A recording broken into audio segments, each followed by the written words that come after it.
Hello, this is Michael from Divorce Rehab, and today I decided to do a video on uh, bad health or health issues relating to a bad marriage, being married to somebody that is potentially toxic. Now, a lot of these issues uh, that I'm going to bring up, as far as health goes, may not have anything to do with a bad marriage. But these are issues that I had when I was married to my ex that basically, for all intents and purposes, went away after we got separated and I, was living on my own. And some of these issues that I had, far as health goes, took a year or two, maybe even after the separation, for it to go away because many of these issues are developed by stress. And when a man in this country, in the United States of America, goes through a divorce, the judicial system is not very favorable to the man. And so he usually ends up losing pretty much everything: the house, the kids, um, and any other kind of valuable things that the court can deem valuable and force him in some ways, shapes, or forms to sell or settle on. And so, uh, even though in my divorce I ended up with the house, I was under a court order to put the house on the market, um, basically a year after the divorce. So even though I got to stay there for a time, I still ended up, in the long run, losing the house. So, anyway, I decided, this has been on my mind for a while, to do this video on health issues. So, one of the issues that I had problems with was insomnia. And I was so stressed out with this individual that I would have a hard time falling asleep at night. And what made it even more difficult is I've been going to bed ever since I was a child, like 8 years old, we'll say, as a kid, no later than typically 9 o'clock, and getting up between, I would say 4:30 and 5. Um, Back in the day, my school bus would show up uh, at our house at 6:30, and so we had to get up pretty early. And living on a farm, we had animals that we had to take care of, and so I've always been to bed early, usually, and up early. And when you're married to somebody that's a night owl, it makes it very challenging. But then when they stress you out in other areas, it makes it even harder for you to fall asleep.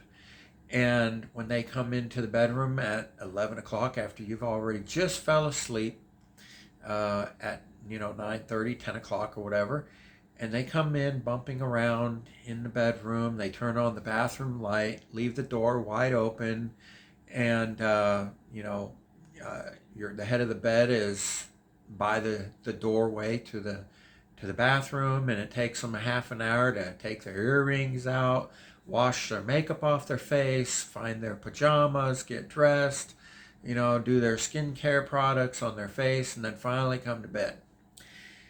And so that was the constant situation that I was dealing with. And when you're dealing with insomnia, then you end up having to deal with other issues like lethargic type of experience, where you're just tired all of the time, because you're not getting the sleep you need. And when you're tired all the time, it's easy to be kind of grumpy. Even though I'm a very laid back, easygoing kind of guy, I will admit that there were times that I might get a little grumpy. And so now, the other individual is looking at me like, and the whole family's looking at you like, you're just a grumpy old man.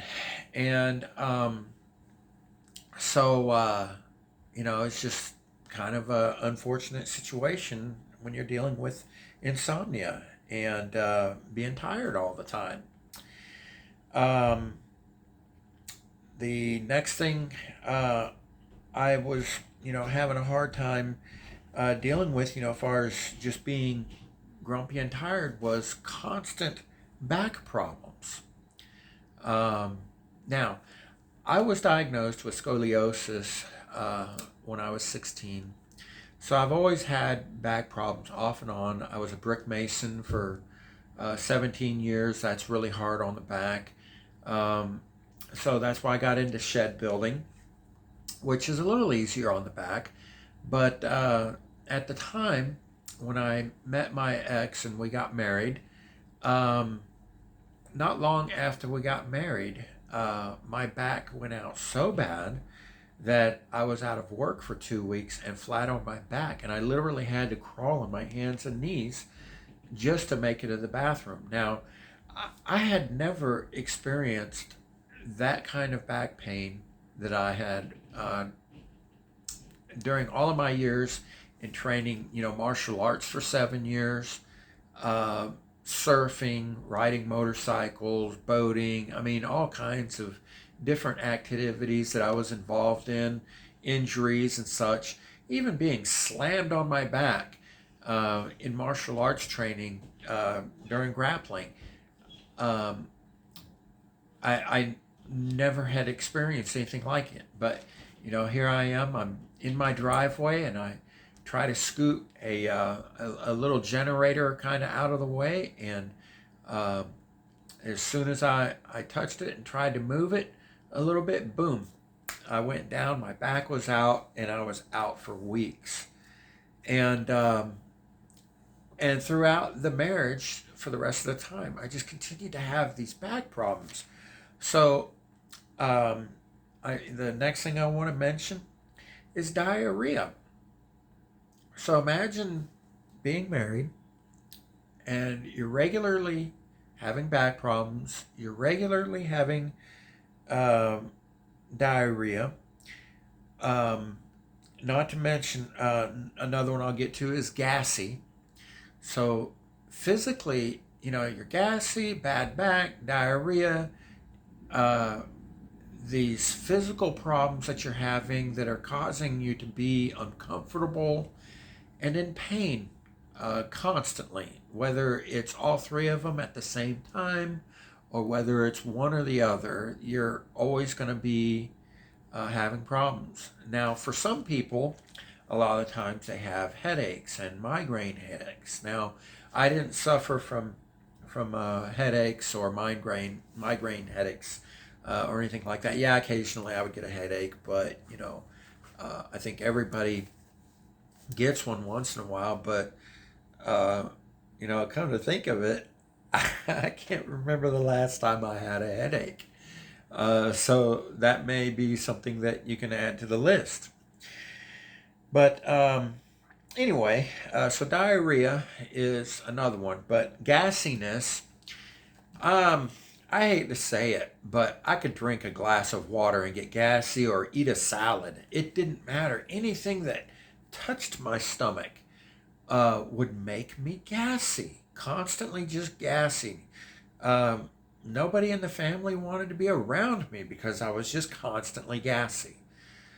And, you know, something I want to mention is that, I have a dry sense of humor. I, laugh and joke. And part of the way that I deal with stress is by laughter and by joking. And so to just see me and to know me back then when I was married, you would never even know that I really had any issues or any problems. But I hate to say it, as much as you can lie to yourself and as much as you can lie to other people around you, and cause or th- cause yourself to believe a delusional thought and belief that everything is fine and that you're okay, There's an old saying, the body does not lie. And sure enough, the body was not lying. In fact, the body was screaming, I'm dying here.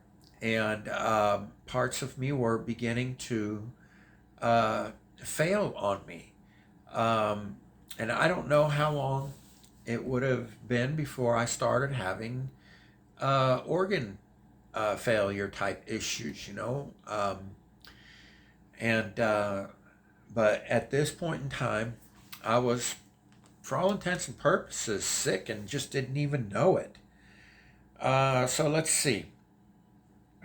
Um, Short term memory loss. Here was another one. Um, I would be working at the time, I'd be working in my bay building sheds. Now, our bays that I worked in are 21 feet by 90 feet long.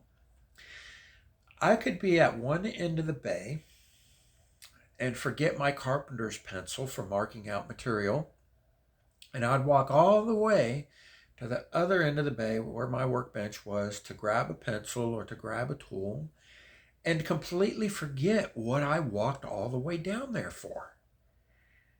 And I'd be just looking around and thinking and thinking. And then I would walk back to where I had just previously walked from, and halfway walking back to where I started to walk from to measure out material, I'd remember, oh, that's what I was doing. I was measuring material, and I don't have my pencil, and then I'd have to walk back over there to the other end of my bay to find my pencil, not realizing that the pencil was stuck behind my ear the whole time, or that it was in my pocket. And I got to tell you, a lot of time was wasted walking around in circles trying to remember what I was doing or things that I needed to do, or just simple retrieve and recover things that I needed in order to do my job. And so I was always constantly getting into trouble. You know, my ex would tell me to do something or to get this or to do that. And 5 minutes later, I would totally forget. And now she's using that as an excuse to have a meltdown and freak out on me. And you know, that just made the whole situation even worse. Um, so the next thing I want to mention is, um, let's see, uh, depression. So I was always constantly depressed. Now I know that's more of a mental thing, and I think I'm going to have to make a separate video about the mental issues of being married to somebody that is toxic. And but anyway, I was regularly thinking about canceling myself, self deletion, and the only thing at times that would keep me from pulling the trigger would be two things: my daughter, who knew at times that I felt this way and begged me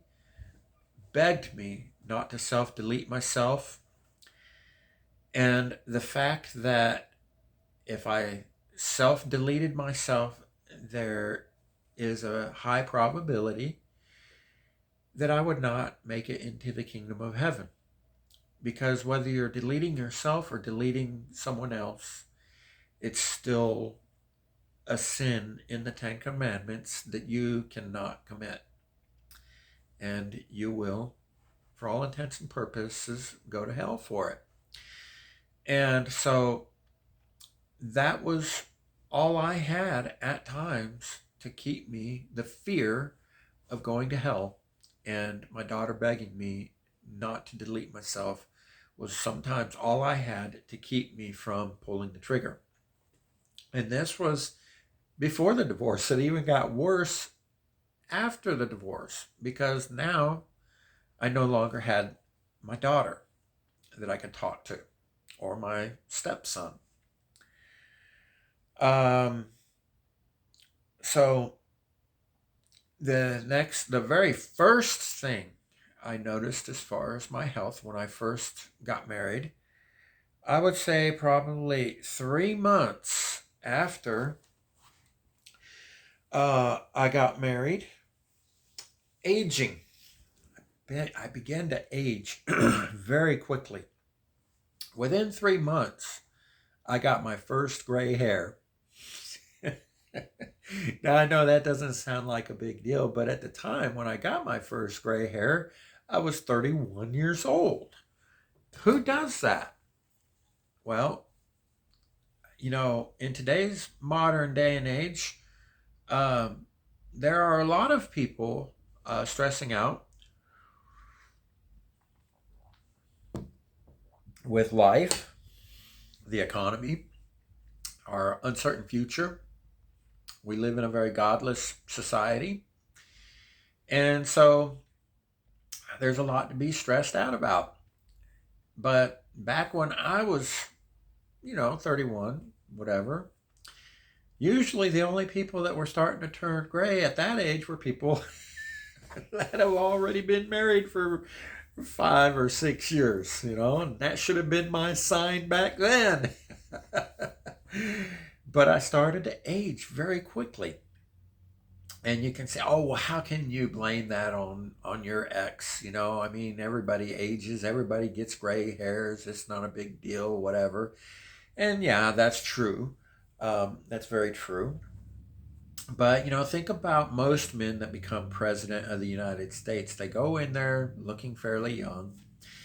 And after they've been in there for 4 years, they come out of there after 4 years and they look like they've aged at least 10 years. They've got a little bit of gray on the fringes of their hair, and their faces look a little more cracked. They're not as happy and excited as they once were. And when they run their second campaign, if they decide that they want to run for another 4 years, their campaign isn't quite as energetic as it was the first time. But that's because they've aged about 10 years. And that's that's what happened to me. I started getting gray hairs and I started aging very, very quickly. And I remember at the age of 31, people would regularly guess my age 10 years younger than I originally was. And it was just, nobody could ever guess, how old I was. And so aging, you know, everything from all of a sudden getting gray hair to going bald to losing teeth, um, just all back problems, all kinds of physical health issues. Now, I will admit that my dad was bald, or balding seriously, pretty bald, badly by the time he was 21. Um, but I got more of my Grandpa Robert's side of genetics, where I have a fairly hairy body. My grandpa, when he died at age 80, he had a full head of hair. And, as far as things like the teeth, well, that's a whole nother story where um, I started eating junk during the time I was married, but I wasn't keeping really good hygiene. And when I needed to go to the dentist, uh, I didn't. And a lot of that had to do with the constant fighting and arguing with the ex about how much money I was spending on my dental. And since I didn't have insurance, it was money that had to be spent out of the pocket. And I didn't realize at the time that it wasn't as much about the money as it was her just wanting me to basically fall apart, and in so many ways just die, and slowly fall apart and get sicker, and just fall apart. Now, she'll never admit that, but that just there's a lot of other things that went on in this relationship that I can't mention in this video because this video would be 3 hours long if I just kept on going on. But fast aging is another one. The next thing on the list is ED. That's right. And surprisingly enough, I didn't really discover this health issue until probably years after the separation. And I looked at my erectile dysfunction during the time that I was married as just old age, poor blood flow. And that might have been part of it. But you get immersed in so many different commercials on YouTube or TV or whatever about erectile dysfunction. And they talk about how men over the age of 40, and some men even much younger than that, suffer from erectile dysfunction. And I blamed it on the food, I blamed it on the water, I blamed it on old age, I blamed it on all kinds of things. Until, I would say, probably about 2 years ago, when all of a sudden, that part of my body began to change. Now, granted, I was working out, but the exercise program that I was doing was from the waist up. Wasn't doing anything much for my legs. And what I noticed was, because at least the blood flow was starting to flow in the upper portions of my body, that means it's also going to flow in the lower portions because it's all connected. And I remember waking up with the lower regions of my body a little excited one morning. And this was, shortly after I had started working out. And I thought, wow, okay. I'd heard some research and found out that working out really helps with this a lot. And I knew it was a big deal. And then later on, I heard more research. And so I decided to add deadlifts to my workout. And if you do a proper deadlift, it will work your legs and it will work everything from your lower regions all the way up basically your whole body. That deadlift will work out. And the more weight I went with the deadlift, the more of a positive impact it had on me physically. And I was shocked because now I was waking up not just maybe once or twice a month with a woody, I guess you might say, but now I was waking up almost like 5 days out of the week, and it was usually the day of that I would do my deadlifts, and then it would last for another 4 days after my deadlifts, where I'd wake up every morning or through the night. And with my bed, I have a queen size bed here, and with my queen size bed, I have 3 different remotes, and usually I'll have my cell phone on my bed laying next to me. And so I roll around at night, and sometimes I might roll over on top of one of these things, and I'll lethargically grab it to push it out of the way. And a couple of nights I kept on grabbing myself because I would feel something hard up against my leg. And I would grab that hard thing next to my leg and try and get it out of my way and wake myself up, realizing, oh crap, I'm grabbing myself. Because I sleep in the nude. So anyway, so working out, eating good, and doing exercises that involve the lower regions really does a lot to help you overcome ED. So you don't have to take medication for your ED problems, and you don't have to take the blue pill to work on your ED problems to get a little excitement going on down there. But then the next thing that really therapized, I guess, that lower region part of my body was um, I got on a dating site called Filipino.com, ChristianFilipino.com, and I made a number of friends on there. But there's this one particular girl that is a good friend, and we've gotten pretty close. But we're still just friends. But at the very, very, very beginning, there was the hope and the possibility of us becoming more romantically involved, and and we tried having that kind of long distance relationship.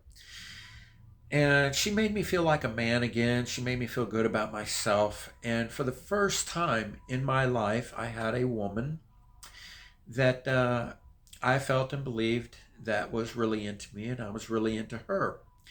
And so that romantic thinking and process and hope and dream of being with somebody that is into you, that you're into, and all of that stuff begins to help heal the brokenness that is in you.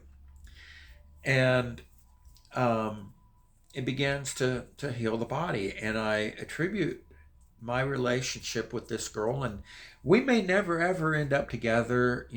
It's safe for me in a way because she's 8,000 miles away in the Philippines. I can get on there on my cell phone and we can talk, whatever. I can send her emails, but I don't have to worry about uh, dealing with any issues with her. And it's all, generally speaking, it's all positive conversation, and it's uplifting for the time being. Now, if she comes over here and she finds out who I really am and what I'm really like and whatever, I might not, be her cup of tea, and she might not be my cup of tea. But for the time being, we still talk. And uh, I can honestly say that she has been a great help in my healing process and development. And even though now we might talk to each other once a week, once every other week, whatever, it's good. It's good connection. But anyway, uh, I just wanted to share these things. Now, all of the things that I mentioned are things that I dealt with, and even the ED. Okay, so now I'm doing another test. I stopped working out. It's been about 2 months now since I stopped working out. And I will put it to you this way: I don't wake up every morning with a Woody. I would say I probably wake up about, honestly, probably twice a week with a Woody. And I'm also now just used to getting a Woody now. And so I don't think about it anymore. But in the morning when I get up, it's probably 2 to 3 times a week, and I don't even work out now.